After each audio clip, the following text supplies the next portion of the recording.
Magandang araw kaibigan! Tuloy po kayo sa Felicidad's Channel. Sa mga kwento ng buhay at pag-ibig na hinalukay sa natatagong baul ni Felicidad. Pero bago po tayo magpatuloy, huwag niyo pong kalilimutan na i-like ang video, i-subscribe ang channel, at i-click ang notification bell para lagi kayong updated sa mga parating pa na upload.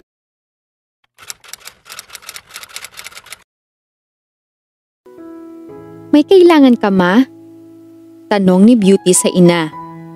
Nakasungaw ito sa pinto ng kanyang kwarto. Isinara niya ang binabasang libro at ipinatong sa bedside table. Tuluyang pumasok ang mama niya sa kwarto at naupo sa kanyang tabi. Pinagmasdan siya ng ina. May problema ka ba, Beauty? Napapansin ko, ilang araw ka nang wala sa sarili mo. Bumuntong hininga ito. May bumabagabag ba sa'yo? Sinalubong ni Beauty ng tingin ang mama niya. Ivan and I broke up, ma. Pag-amin niya. Hinawakan ng kanyang mama ang kanyang kamay. Saka umiling-iling. Sinasabi ko na nga ba? Iyong hindi pagpunta rito ni Ivan. May problema na kayo nun, no? She nodded. Cool off na kami ng panahong yon. Wala na sigurong dahilan para ilihim niya ang lahat. Hindi na ako magtatanong kung ano ang nangyari. Pero huwag mong hayaan ang sarili mong malugmok na lang sa paghihiwalay niyo ni Ivan. Hinaplos ng kanyang mama ang buhok niya at nginitian siya. Huwag mong kalimutang marami pa ring lalaki sa mundo. May mas gwapo pa kay Ivan, mas mabait, yung hindi ka sasaktan. Makakalimutan mo rin si Ivan. Gumanti siya ng ngiti sa ina. Thank you, ma. Pero actually, nakamove on na ako sa kanya. Bahagyang kumunot ang noo nito. Akala ko ba, kanina lang kayo naghiwalay? Kanina lang kami naghiwalay, pero matagal-tagal na akong nakamove on sa kanya. Sagot niya. In fact, may iba na akong mahal. Humugot siya ng malalim na hininga. Si Louie, ma. Mahal ko si Louie. Sinasabi ko na nga ba? Nagliwanag ang mukha ng mama niya. Subalit agad ding kumunot ang noo. Kung hindi ka naapektado sa paghihiwalay niyo ni Ivan, bakit matamlay ka ngayon?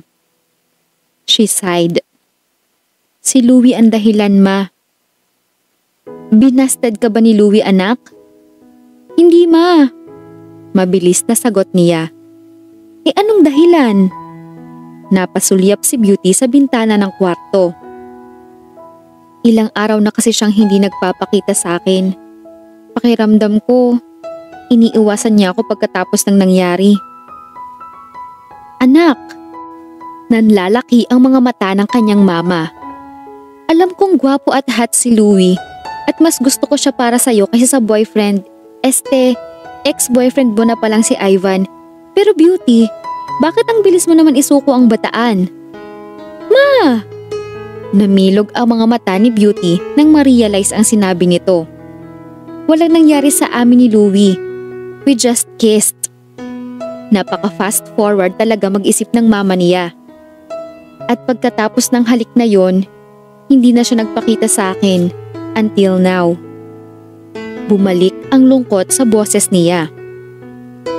Hindi ko alam kung nagsisisi ba siya o umiiwas siya dahil alam niyang may nobyo ako. Mas maigi kung kausapin mo siya. Pero paano, ma? Ayaw niyang magpakita sa akin. Problema ba yon? Di ikaw mismo ang pumunta sa kanya. Tiningnan siya ng ina. Kausapin mo siya. Ipagtapat mong mahal mo siya at kumpirmahin mo kung ganon din ang nararamdaman niya sa'yo. Pero paano kung hindi niya ako gusto, ma? Nag-aalalang sambit niya. Trust me, Beauty. You will not be rejected. Ilang sandaling ipinroseso ni Beauty ang sinabi ng ina. Maya-maya ay napangiti siya. Tama ka. Ako na ang gagawa ng paraan para makausap si Louie. Walang mangyayari kung magkukulong lang siya sa kwarto habang patuloy na nangungulila sa lalaki. She needed to do something. Pupuntahan ko si Louie ngayon. Teka lang anak. Hinawakan nito ang braso niya. Huwag kang magpadalos-dalos. Ipagpabukas mo na lang yan. Pero gusto ko nang makita si Louie, ma. Tumayo ito at pumwesto sa bintana.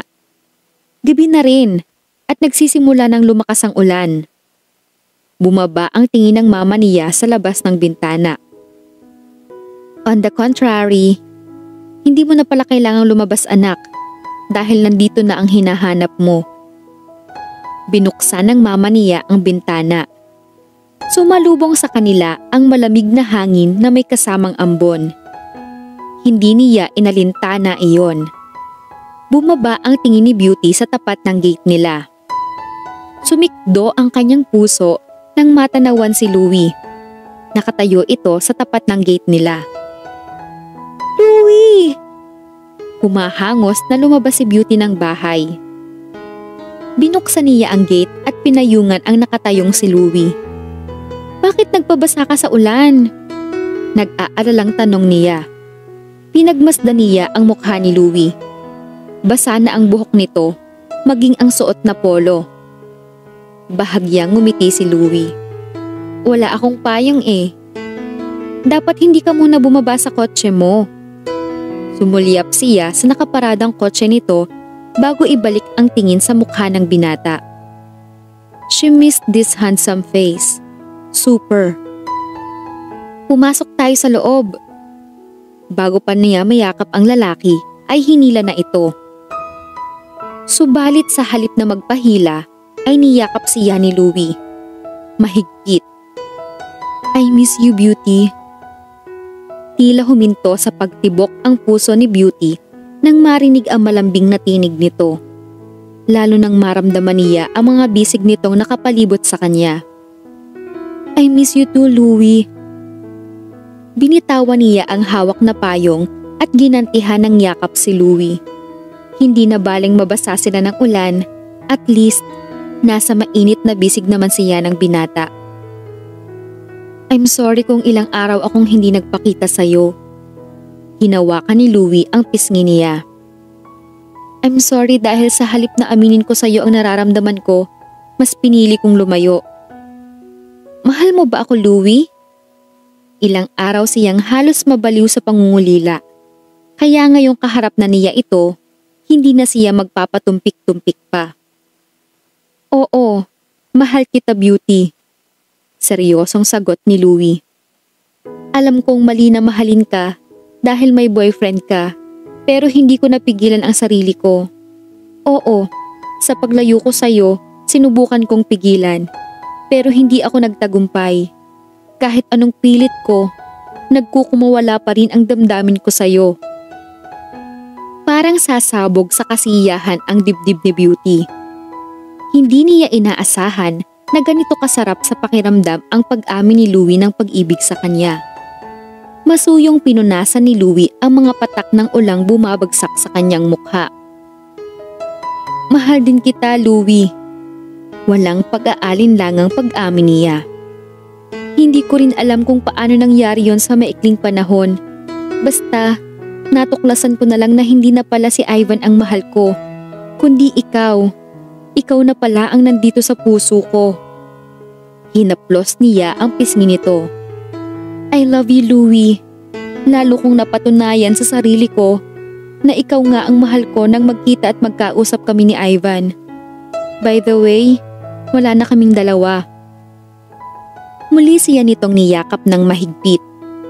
Sa kabila ng ingay na likha ng lumalakas na buhos ng ulan, dinig na dinig pa rin niya ang malakas na tibok ng mga puso nila.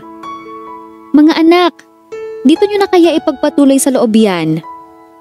Sabay silang lumingon sa mama niya na nakatayo sa tapat ng pinto ng bahay nila. Let's go inside now, baby. Masuyong wika ni Louie. Baka magkasakit ka. Baby? Hinalikan nito ang basang noo niya. Yes, because from now on, you are my baby. Good morning, miss. Para sa'yo, oh. Nagtatakang kinuha ni Beauty ang isang piraso ng rosas na inilahad sa kanya ng gwardya pagpasok niya sa gate ng eskwelahan. "Sigurado kang para sa akin to, Manong?" Nagtatakang tanong niya sa guard. Nang tumango ang gwardya ay hindi na niya napigilan pa ang mapangiti. Hindi na niya kailangan pang itanong para malaman kung kanino galing ang mga bulaklak. She was 100% sure it was from Louie. Last night was the most memorable night for her. It was the night when they confessed their feelings for each other. Walang pagsidlan ang kasiyahang naramdaman niya ng nagdaang gabi. Hanggang ngayon na ay hindi pa rin siya makapaniwala na pareho pala sila ni Louie ng nararamdaman para sa isa't isa. Sa sobrang taas nga ng kanyang emosyon, halos hindi na siya nakatulog kagabi. She was very excited to start her life with Louie. "Miss, may nagpapabigay po." Muling tinanggap ni Beauty ang rosas na inilahad ng estudyante na kasalubong niya sa hallway. Napanganga na lang siya ng sunod-sunod na bigyan ng rosas ng mga nakakasalubong. Ano ba namang pakulo ito ni Louie? Hindi napigilang sambit niya sa kawalan. "Hinahanap mo ako, baby?" Muntik nang mabitawan ni Beauty ang hawak ng mga rosas nang marinig ang malambing na boses ni Louie sa likuran niya. Tumambad ang nakangiting mukha ng binata nang pumihit siya paharap. "Good morning, baby." Malambing na bati ni Louie. Good morning." Itinaas niya ang natanggap na mga bulaklak. "Ano bang pakulo to, Louie?" Matamis na ngumiti lang ang nobyo. Pakulo ito ng isang nagmamahal na boyfriend sa kanyang girlfriend. Kinagat ni Beauty ang ibabang labi upang pigilin ang nararamdamang kilig. Subalit kahit na anong pigil, hindi pa rin niya mapigilan ang maluwang na ngiti sa mga labi. "Ikaw talaga?" Nasambit na lang niya. Nakangiting pinagsalikop ni Louie ang mga kamay nila. "Let's go, baby. Baka malit ka pa sa klase mo." "Okay." She stared down at their intertwined fingers. Tila nakalutang si Beauty sa ulap habang naglalakad sila ni Louie patungo sa silid nila. They were not just walking. They were holding hands while walking. Simpleng magkahawak lang ang mga kamay nila pero napaka-espesyal na ng dating para sa kanya. "I'll see you later, baby." Paalam ni Louie pagdating sa tapat ng classroom. Tumango si Beauty habang napipilitang binabawi ang kamay. Kung pwede lang sana na isama si Louie sa kanyang klase para wag na silang maghiwalay, ginawa na niya. Bago bitiwan ni Louie ang kanyang kamay, ay kinintalan nito ng halik iyon. Pagkatapos, ay sa pisngi naman niya dumapo ang mga labi ng nobyo. Namula ang mukha niya sa pinaghalong kilig at hiya. Nanunuksong mga mukha ng mga klase ni Beauty ang sumalubong sa kanya pag alis ni Louie. "Anong ibig sabihin ng mga nakita naming, Beauty?" Nangungunang tanong ni Hana. "Huwag mong sabihing boyfriend mo na si Louie." Nakangiting tumango siya. "OMG!" Niyugyog ni Hana ang balikat niya. "Paano nangyari?" Masayang ikinuwento ni Beauty ang nangyari. Subalit sa gitna ng pagkukwento niya ay pinahinto siya ni Hana. "Kahihiwalay mo pa lang kay Ivan, tapos boyfriend mo na agad si Louie? Hindi ba masyadong mabilis, Beauty? Wala man lang 3-month rule?" "I love him, Hana. Hindi ko na kailangan ng 3 buwan para masiguro ko ang nararamdaman ko para kay Louie." Ngumiti ang kaibigan. Kung sa bagay, bakit nga ba kailangan pang patagalin kung sigurado naman kayo sa pagmamahal niyo sa isa't isa? "Baby, hindi kaya sumakit ang tiyan mo dyan?" Huminto si Beauty sa pagkain ng strawberry at tumingin kay Louie na nakangiwi sa kanya. "Ano ka ba, Louie? Sanay na tong tiyan ko sa pagkain ng sandamakmak na strawberries." Nandito siya ngayon sa kondo ng nobyo. Magkatabi silang nakaupo sa couch. Gumagawa si Louie ng thesis sa laptop habang siya naman ay kumakain lang ng strawberry. Kumain ka rin kasi baby. Iniumang niya sa tapat ng bibig nito ang isang piraso ng strawberry. Napangiti siya nang isubo iyon ni Louie. Subalit napalitan ng ngisi ang kanyang ngiti nang unti-unting nalukot ang mukha ng nobyo. Bakit pa gustong-gusto mo kumain ng strawberry baby? Ang asim kaya? Ang sarap kaya? Natatawang sagot niya. Uminom ng tubig si Louie at bumaling sa kanya. Sa pagkakataong iyon ay nabahira ng kapilyuhan ang mga mata. Alam mo kung ano ang mas masarap baby? Ano? Napapikit na lang si Beauty nang unti-unting bumaba ang labi nito sa kanya. Nabitawan na nga niya ang hawak na strawberry nang tuluyang maglapat ang mga labi nila. Kung may isang bagay na higit na masarap kaysa sa strawberry, iyon ay ang mga labi ni Louie. Walang duda. His lips were so sweet. His kisses were so delicious. Sa sobrang sarap, tila ayaw na nga niyang maghiwalay pa ang mga labi nila. I love you, Beauty. Puno ng pagmamahal na wika ni Louie nang maghiwalay ang mga labi nila. I love you too, Louie. Buong pusong sagot niya. Isang linggo pa lang ang relasyon nila, subalit wala nang pagsidlan ang tuwa sa kanyang puso. She was so happy to be with Louie. She was happy with their relationship. Hindi niya lubos maisip na mayroon palang ganoong klase ng kasiyahan. Iyong tipong napakasaya na niya kapag magkasama sila ni Louie. Iyong tipong kahit magkatabi lang silang nakaupo sa sofa, basta ramdam niya ang presensya nito sa kanyang tabi, napaka-espesyal na ng pakiramdam sa kanya. Baby? Maya-maya ay sumeryoso si Louie. Bahagya itong nag-iwas ng tingin. May sasabihin ako sa'yo. Me too, Louie. May gusto akong sabihin sa'yo. Pinagsalikop ng nobyo ang mga kamay nila. Ano yun, Beauty? Mauna ka na. Yumakap siya kay Louie. Mahal na mahal kita, Louie. Nagpapasalamat ako dahil dumating ka sa buhay ko.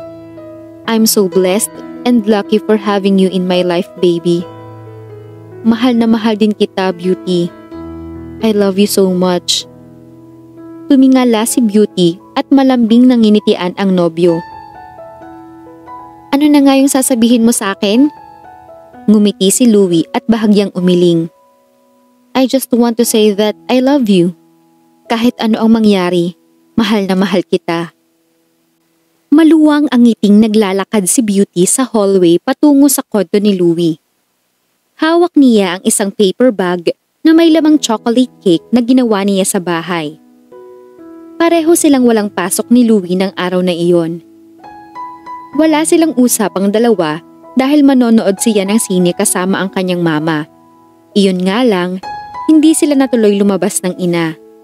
May emergency kasi itong inasikaso na may kinalaman sa mga estudyante nito. At sa halip na manatili sa bahay, nagpasya siyang sorpresahin na lang ang nobyo.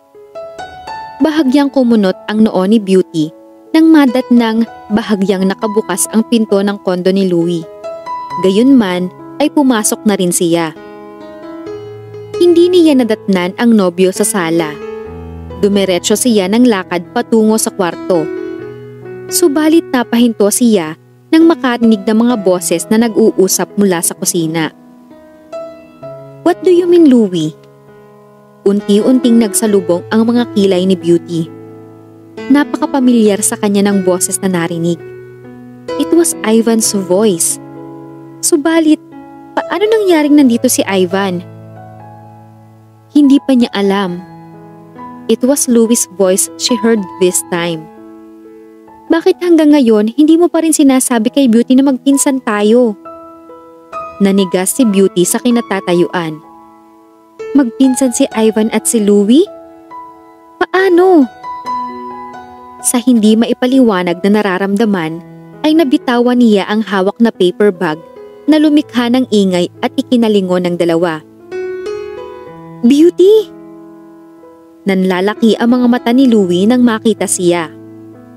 Mariini niyang kinagat ang ibabang labi habang pinagpapalipat-lipat ang tingin kay Louie at kay Ivan. Sunod-sunod na binahanang tanong ang isip ni Beauty. "Beauty, baby." Nagsalubong ang mga tingin nila ni Louie.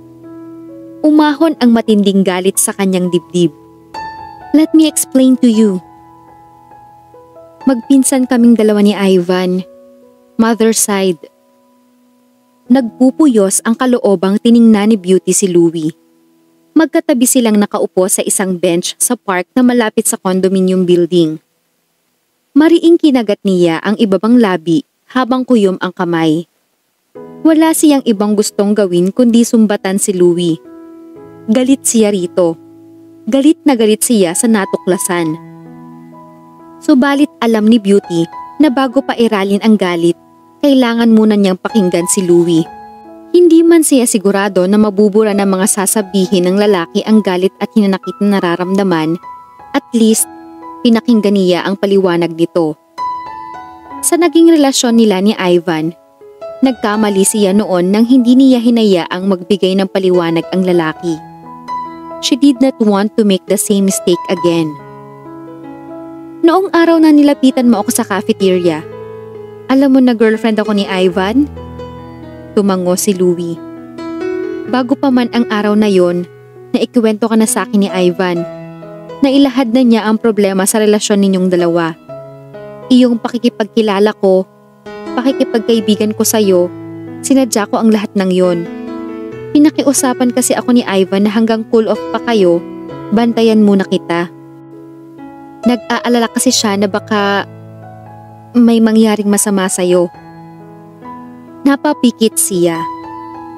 Bakit noong una pa lang, hindi ka nalang nagpakilala na pinsan ka ni Ivan? Naisip ko kasi na baka hindi mo tanggapin ang pakikipagkaibigan ko sa'yo kapag sinabi ko na pinsan ko si Ivan. Tila dahan-dahang tinatarakan ng punyal ang puso ni Beauty habang unti-unting naging malinaw sa kanya ang lahat. Nilapitan siya ni Louie dahil sa utos ni Ivan. Lahat ng bagay na ginawa at ipinakita nito sa kanya ay dahil lang kay Ivan. Pero dahil sa ginawa mong paglilihim, pinagmukha mo akong tanga, Louie. Hindi na niya napigilan ang sarili. Kaya pala nagtataka ako kung bakit alam mo na may problema ako sa boyfriend ko.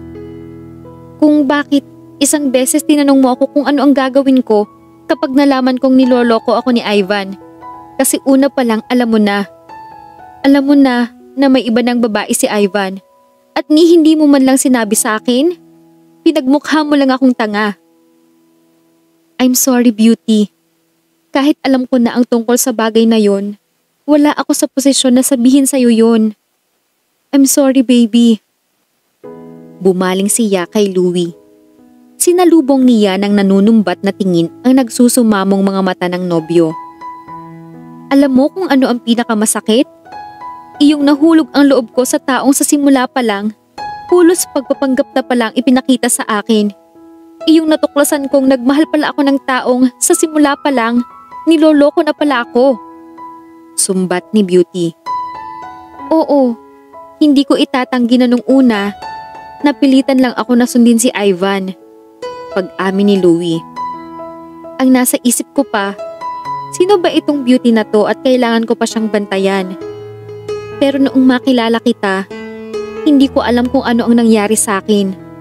Dahil sa isang iglap, gustong-gusto ko na ang laging kasama ka. Gusto ko na lagi akong nasa tabi mo. Sa isang iglap, naging totoo ang pag-aalala ko para sa'yo. Ginagawa ko ang lahat ng bagay para sumaya ka, hindi dahil sa pinsan ko, kundi dahil ayaw ko na nakikita kang malungkot. Dahil gusto kong makita ang ngiti sa mga labi mo. Dumating pa nga sa punto na hindi ko na maintindihan kung bakit ang lakas ng epekto mo sa akin. Kung bakit kapag masaya ka, masaya rin ako. Kung bakit malungkot ka, bumibigat ang loob ko.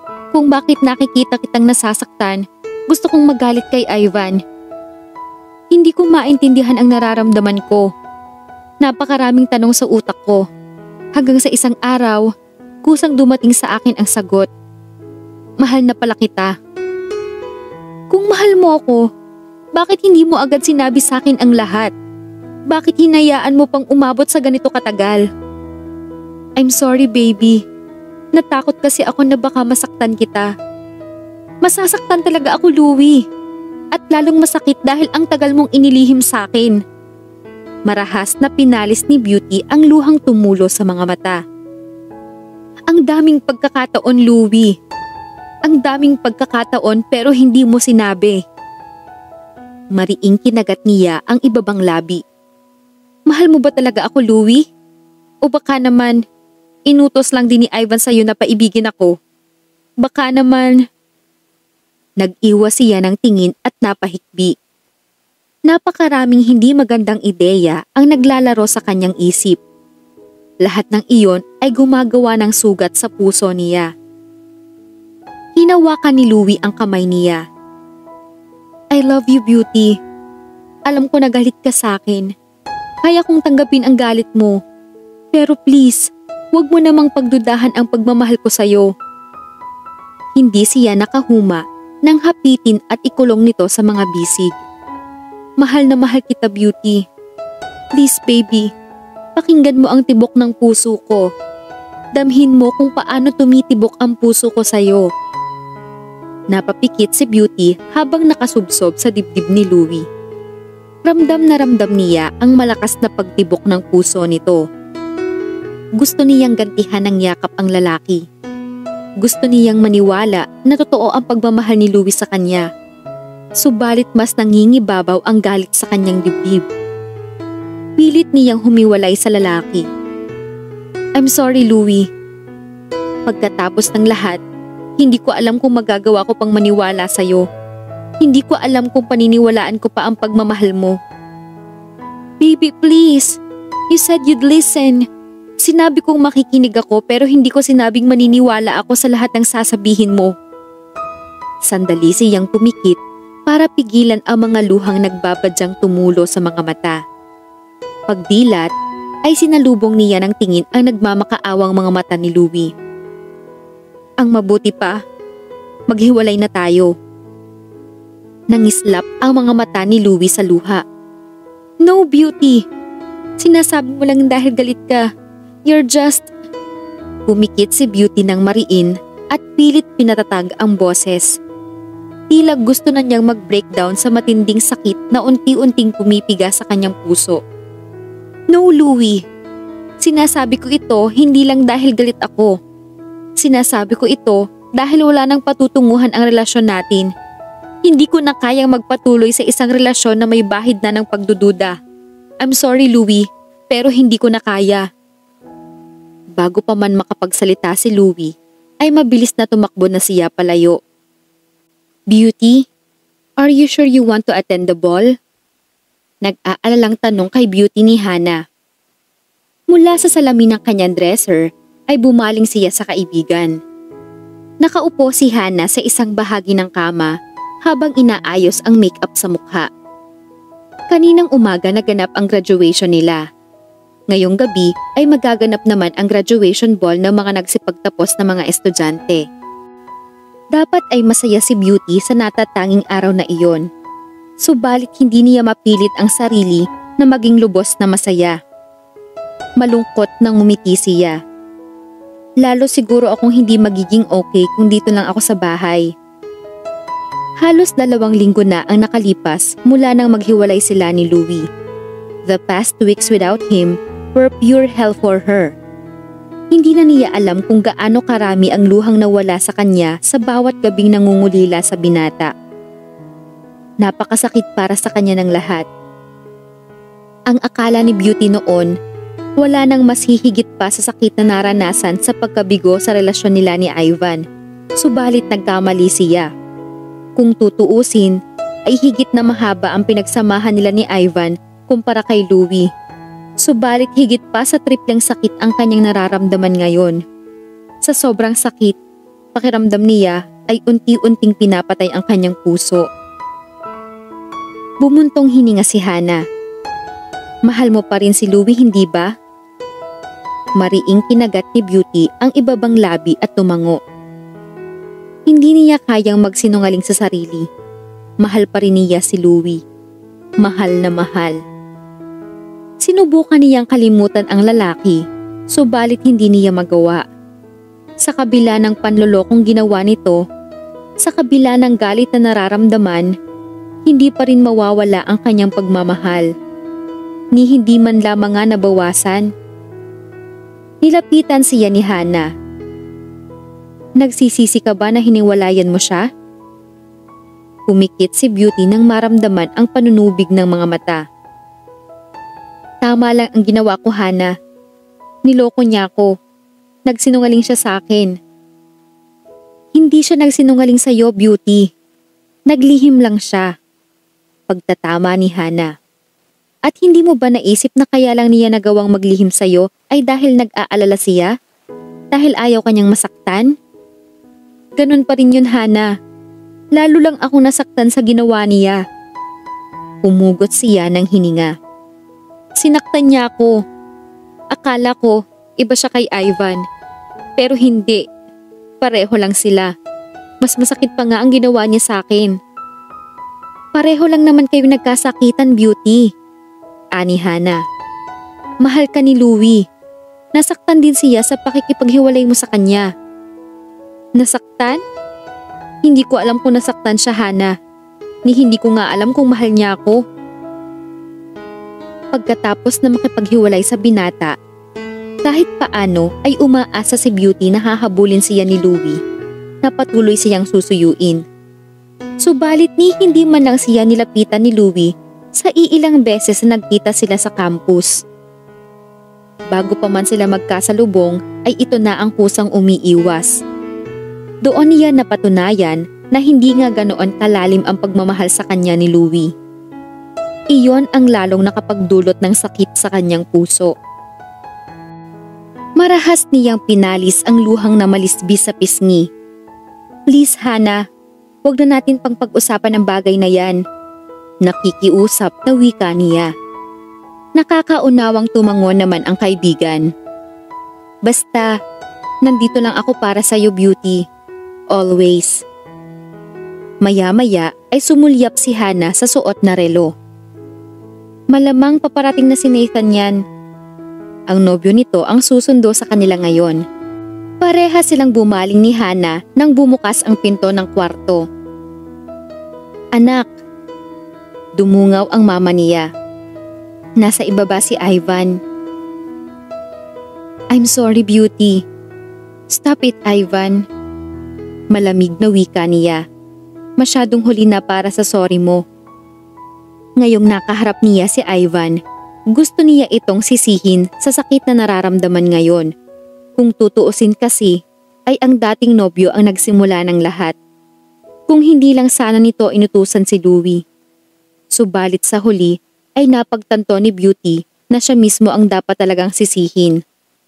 Kung hindi lang sana niya hinayaan ang sariling mahulog kay Louie. I know. Malalim na huminga si Ivan.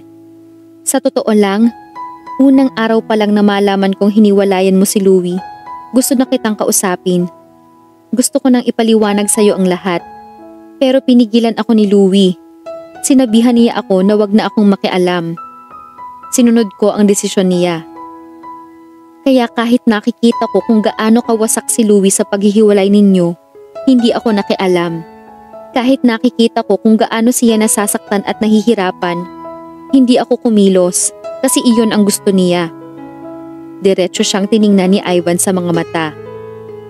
Pero habang tumatagal na nasasaksihan ko ang nangyayari kay Louie, hindi ko na kayang magtiis. Lalo pa at alam kong sa akin nagsimula ang lahat. Ivan, please. Ayoko nang marinig, no, Beauty. Kailangan mong malaman kung gaano ka kamahal ni Louie. Mahal na mahal ka ng pinsan ko, Beauty. Kung mahal niya talaga ako, bakit niya nagawa sa akin yon? Oo nga at malaki ang kasalanang nagawa niya sa'yo. Pero hindi ibig sabihin niyon ay hindi na totoo ang damdamin niya sa'yo. Mahal na mahal ka ni Louie, Beauty. Iyong pagmamahal na naramdaman ko para sa'yo noon, hindi maikukumpara sa pagmamahal na nararamdaman ni Louie para sa'yo. Hindi ako papayag na basta na lang siya umalis na hindi kayo nagkakaayos. Hindi ako papayag. Saan siya pupunta? Putol niya sa sinasabi ni Ivan. Sa Japan, bukas na ang alis niya. Marahas na nagpalingalinga si Beauty sa buong function room ng hotel kung saan kasalukuyang nagaganap ang graduation ball nila. Ang sabi ni Ivan, siguradong magkikita sila ni Louie sa graduation ball nila dahil pupunta roon ang binata. Naglakad siya at muling hinanap si Louie. Pagkatapos ng lahat ng narinig kay Ivan, biglang naglaho ang galit na naramdaman niya kay Louie. Ang tanging mahalaga na lang kay Beauty ngayon ay mahanap si Louie. Ang importante na lang ngayon ay makausap niya ang lalaki. Ang masabi niya na mahal niya ito. Napahinto siya sa paghahanap nang tumunog ang kanyang cellphone. Beauty, may problema. Nag-aalalang bungad ni Ivan. Wala pala si Louie dyan. Nandoon siya sa kondo niya, pero wag ka. Hindi na niya natapos pa ang sinasabi ni Ivan. Nagmamadali na siyang lumabas ng function room. Kailangan niyang makausap si Louie. Kailangan niya na masabi na mahal niya at pinapatawad ito. At lalong hindi siya makapapayag na basta-basta na lang makaalis ang nobyo. Lakad takbo ang ginawa ni Beauty hanggang sa makarating siya sa labas ng hotel. Subalit bago pa makasakay sa pinarang taxi, ay isang kotse na ang bumusina sa tapat niya. Tila nanigas siya sa kinatatayuan nang mapagtanto kung sino ang may-ari ng kotseng huminto sa kanyang harap. Louie? Beauty. Bumilis ang tibok ng puso ni Beauty habang nakatitig sa lalaking unti-unting lumalapit sa kanya. God, she missed him. She missed everything about him. Louie. Mariing kinagat niya ang ibabang labi at walang pakundangang sinalubong ng yakap ito. This time ay hindi na niya pinigilan pa ang kanyang emosyon. Beauty. Ramdam niya ang pagkabigla ni Louie sa kanyang ginawa. Subalit gumanti ito ng mahigpit na yakap. Beauty, baby, I missed you so much. I missed you too, baby. So much.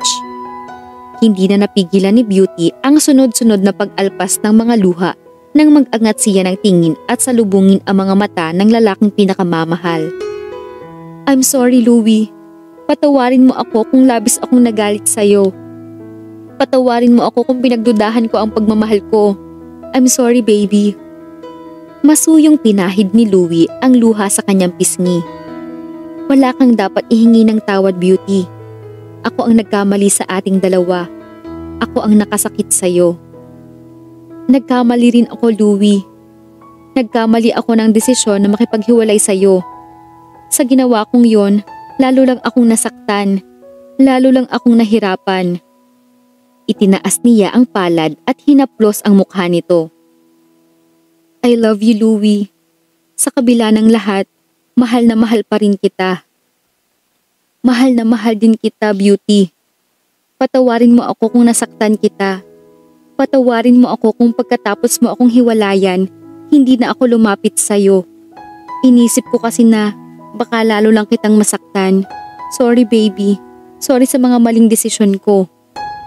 Masuyong pinagmasdan ni Beauty si Louie. It's alright, baby. Pareho lang tayong nagkaroon ng mga pagkakamali. Ang importante, hindi pa huli ang lahat. Maaari pa naman tayo magsimula uli, hindi ba? Malambing na tumango si Louie. Yes, baby. Magsisimula tayong muli. This time, wala na akong ililihim sa'yo.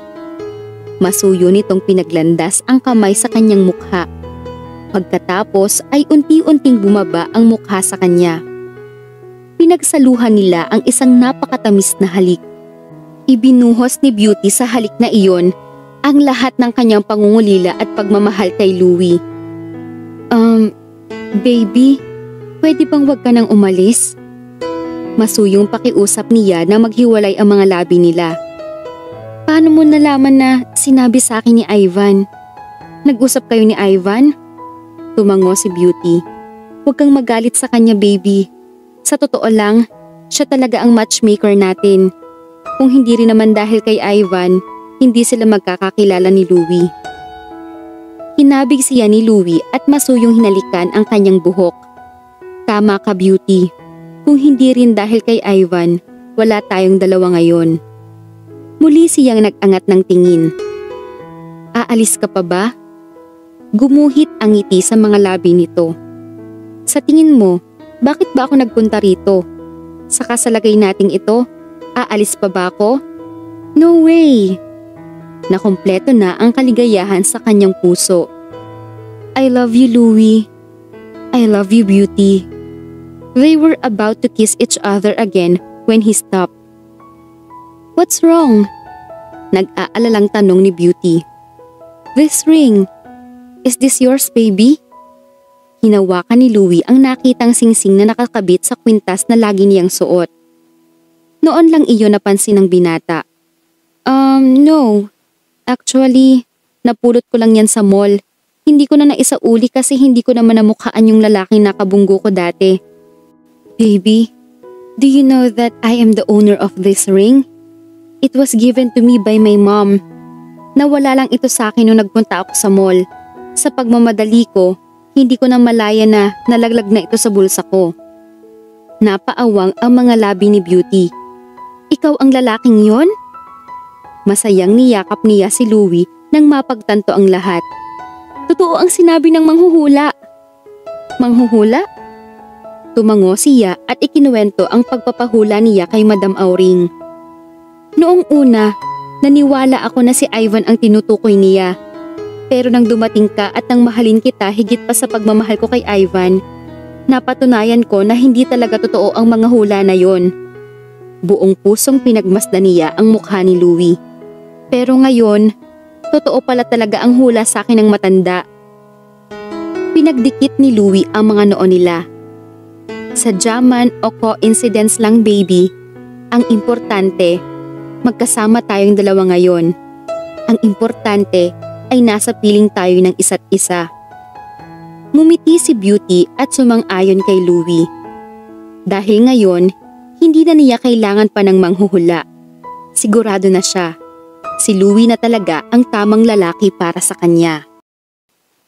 Muli na namang natapos ang isang napakagandang kwento ng pag-ibig ni na Louie at Beauty na pinamagatang Destined to Love You.